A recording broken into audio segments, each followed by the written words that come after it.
All right, welcome to All Things Gumball, where we talk about all things plus gumballs.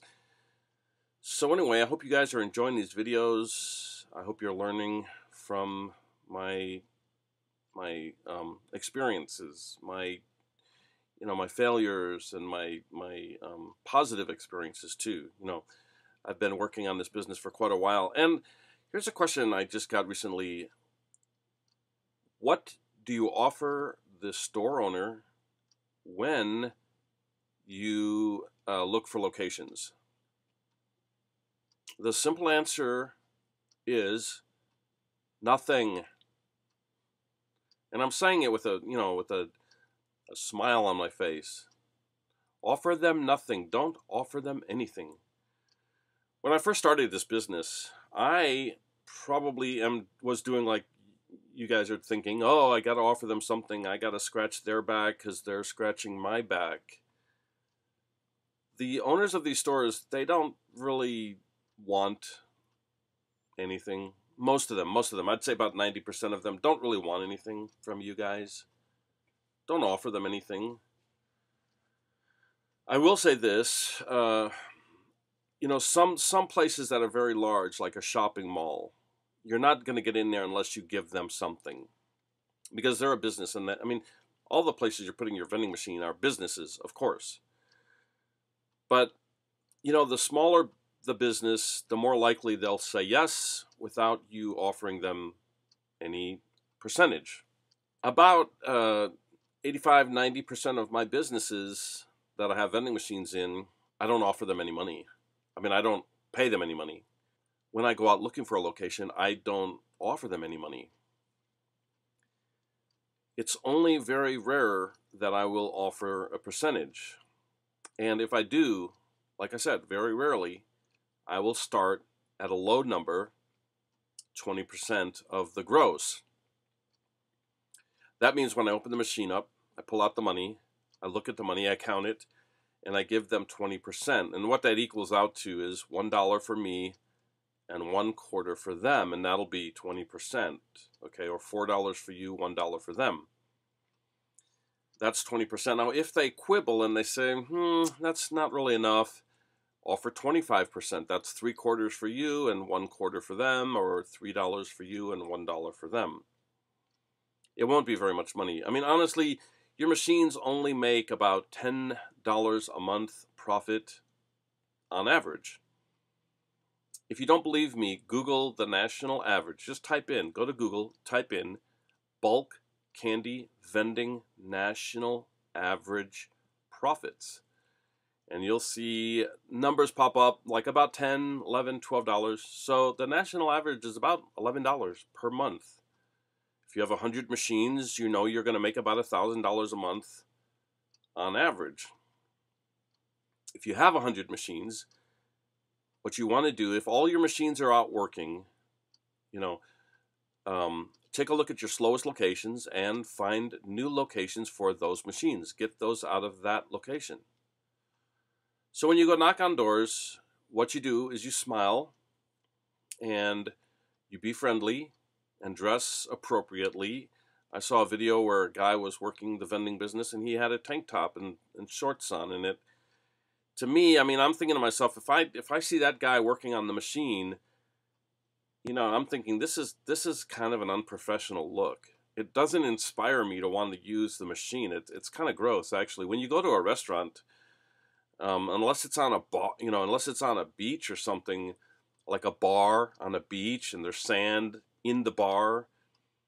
I've seen these walk-up bars that are on beaches, and you walk right in, and there's sand on the floor, and the people are dressed appropriately. But when you're thinking of food, you don't really want to think of body parts, sweaty armpits and nasty uncovered arms. I saw this guy in a vending video recently, and he had a tank top and shorts, and that's how he was servicing his machine. And I thought to myself, that's kind of unprofessional. So dress appropriately. When you go out knocking on doors, look professional. Don't go out knocking on doors looking like a slob, looking like you just woke up and rolled over and got out of bed, When you walk in, smile. A friend of mine was telling me shake the owner's hand, the manager's hand, and in a way, I don't really do that. The reason why I don't really shake anyone's hand, I like shaking hands. It's not like I'm, Howie Mandel or something. I don't mind shaking people's hands, but I feel like as I'm walking in the door, I'm going to be trying to get something from them. And if I try to get something from them like a handshake, and then I try to get something from them like a location, it may put them off a tiny bit. They may say, I already gave you my hand. I'm not going to give you a spot on the floor. So I usually don't ask, I usually don't try to get a handshake. So if you're in the business a couple of months, and you want to shake the people's hands, that's fine. You're already there. They're already happy that you're there. They're happy that you've got your machine there and that you're servicing it, and they're happy to have you there. So like I said, I don't shake hands with people when I walk in the door trying to get a location. If you feel like you want to do that, and when my friend told me to shake hands with the people that I'm walking into the business, I thought, let me give it a shot. I'm willing to try new things, and it didn't seem like it worked. It didn't seem like it made my sales any better. It may. You have to give it a shot, give it a try, and see if it works. Let me know in the comments if it works for you. Shaking people's hands, would it work for you? But smile, be friendly, and just tell them, hi, my name is Neil. I work with this charity. Give them the description of your charity, whether it's the SPCA, the National Children's Cancer Society, the Federation for the Blind, or whatever it is, and maybe tell them a little bit about what your charity does, and tell them that there's a vending outreach program where we place vending machines in businesses, and part of the money goes to help the charity. And now a lot of people will ask, does all the money go to the charity? Well, if they were really smart, they'd realize, no, you can't afford to spend all that money. It's got to, the money has to go pay for the candy too. When you answer the question, if they say, does all the money go to the charity, be nice and just say, well, a percentage. If they want to know what percentage, tell them what percentage. It's not very much anyway, but I think that if you work with the charity, you can tug on people's hearts a little more, and they may be more willing to let you in the store. Now, if they ask you what is in it for them, that's when you offer. But don't offer any money. Don't offer any money until they ask. If they ask what's in it for them, before you answer, you have to know a couple of things. How many employees are here? How many customers come here? You have to drive up. When you're driving up into the business, when you're in the parking lot, look around, count the cars. How many cars are there? Is there one car in the parking lot? Well, it's not going to be worth putting the machine there. How much traffic does it get? If it's like a Starbucks, they're getting traffic all day long. If it's got 20 cars in front, that's a good sign. If it's got more, that's an even better sign. So you got to consider that. There's other videos that I've done that talk about businesses that are good and businesses that are bad. But a printing place, for an example, might have one or two cars in the parking lot, and they don't have a lot of walk-in traffic, so that's not the best place to be in. And if you offer them a percentage and they've only got 3 customers coming in per month, you might pull $1 or $2 out of the machine, and then what are you going to give them? 20%? Oh, here's your quarter, sir. So if it's a business that you really, really want to be in, here's an example. I was with a friend of mine, and we went shopping at this used DVD, CD store, compact disc DVD store. And it was right near a college here in Dallas. And every time we'd go in there, there'd be 10 or 15 students, college students shopping. The place was always busy. And I thought this would be an ideal place. So I asked the owner, would you be all right if I put a vending machine in this store? And he said, what's in it for me? Straight to the point.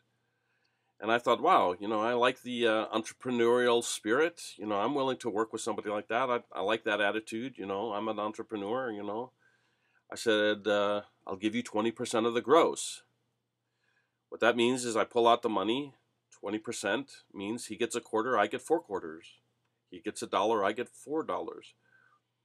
The guy wasn't happy with 20% and he said, make it 25 and you can be here. I thought for a minute and I said, let's do it. I'm going to do it because I could see the potential. And every time I was in that location, I'd pull $80 out of the machine. $80 profit every time I went in there.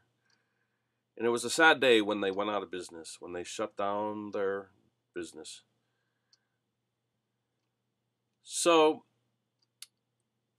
what if, okay, so 20% is where I start. 20% of the gross.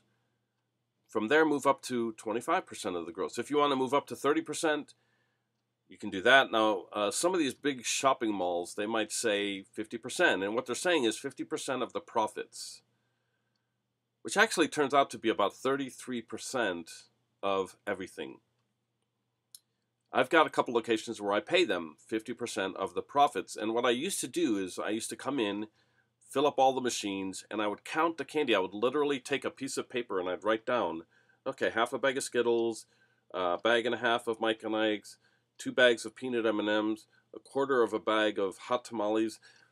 And then I would figure out, okay, well, this costs this much and this costs that much, and then I'd subtract it from the total, and then I'd give them half.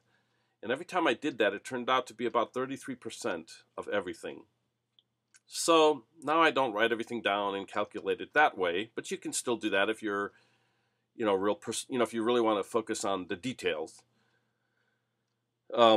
I just figure 33% all around on average is about accurate. So they never complain when I give them 33% of everything.